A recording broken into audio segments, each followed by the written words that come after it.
Roald Dahl's Matilda will be familiar to many who may have grown up watching the 1996 film Mara Wilson, a charming film that adapted the English author's story. That film has apparently been overshadowed by the debut of the musical adaptation, which first premiered in 2010 before debuting in London's West End in 2011. Being part of Netflix's overall deal with the Roald Dahl story company, Matilda the Musical is a great start to what could be a fruitful collaboration. The adaptation isn't perfect, but Matilda the Musical comes complete with a cast, expert-directed musical numbers, and just a touch of magic that the best musicals have. Matilda the Musical follows her eponymous character, a precocious young girl with the world's worst parents. Matilda Wormwood prefers to get lost in books, something Mr. and Mrs. Wormwood don't care about. When Matilda is forced to attend school against her parents' wishes, she meets teacher Miss Honey and menacing Miss Trunchbull. When her school turns out to be an undesirable place, Matilda must use her passion, imagination, and new friends and mentors to overcome all the obstacles in her life. The stage version of Matilda the Musical has received critical acclaim throughout its many runs, including a high-profile stint on Broadway. Like the best musical adaptations, Netflix's Matilda the Musical manages to retain the charm and joy of its stage production while expanding its reach as a feature film could.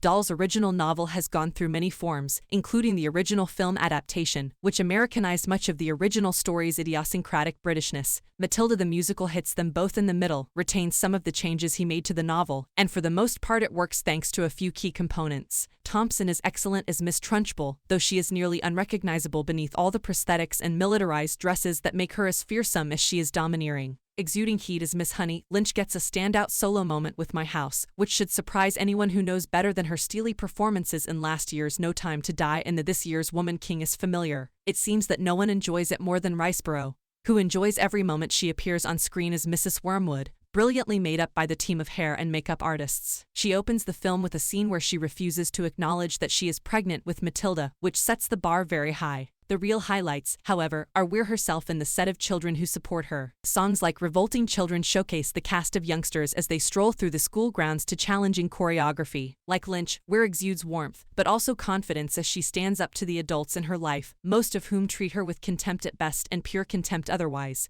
Matilda the Musical subtly pushes the line between this darkness and her allure and her fantasy thanks to director Matthew Warchus and screenwriter Dennis Kelly. Warchus' camera work during some of the more kinetic numbers seems like the perfect example of the ways a movie musical can do what a stage play can't. Matilda the Musical looks like a worthy addition to Dahl's library of live-action adaptations and is a promising start to Netflix's partnership with the author's story company. The holiday release is also perfect timing, as the film looks like the perfect viewing comfort for those who will be home for the festivities. Matilda the Musical will begin streaming on Netflix Sunday, December 25th. The film is 122 minutes long and rated PG for thematic elements, exaggerated bullying and some language. Our rating, 4 out of 5. Thank you for watching. Please like and subscribe and support my channel.